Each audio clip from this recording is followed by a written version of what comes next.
झर झर आँख से आंसू बहे गरवा लेता लगाई।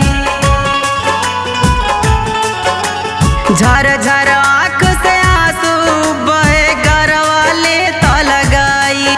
पापा करी ना विदाई, पापा करी ना विदाई, कब के बाबू माई, पापा करी ना विदाई। का जाके हम कहब ससुर में जब केहू हमके सताई। पापा करी ना विदाई, पापा करी ना विदाई।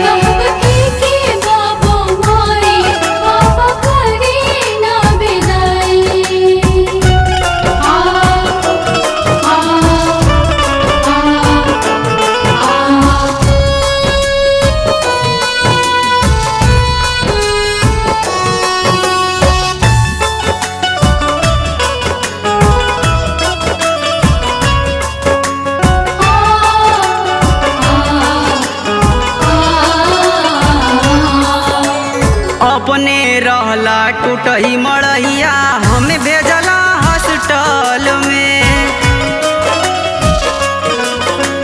भले तो रहला भूखे पापा कमी न देला एक पल में। ई न जानली बाद में हमके देबा तू बिसराई, हाँ देबा तू बिसराई। पापा करी ना विदाई, पापा करी ना विदाई, कब के बाबू माई, पापा करी ना विदाई।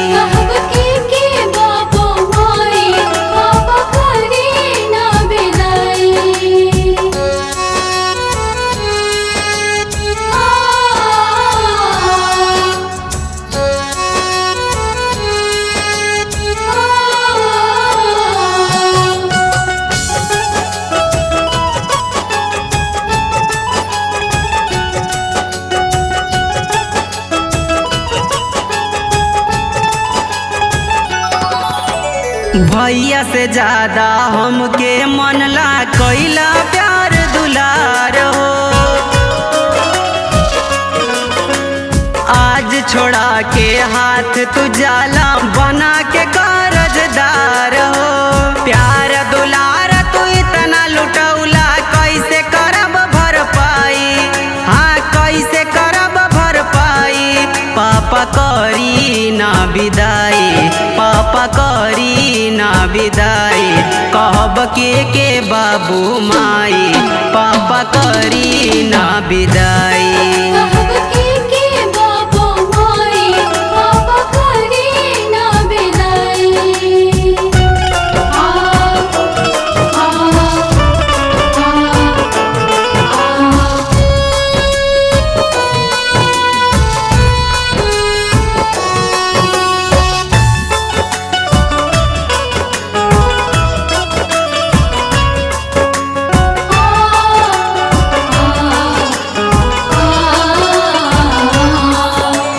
लाख जुटौला कर्जा कैला हमारी जोड़ी बनौला।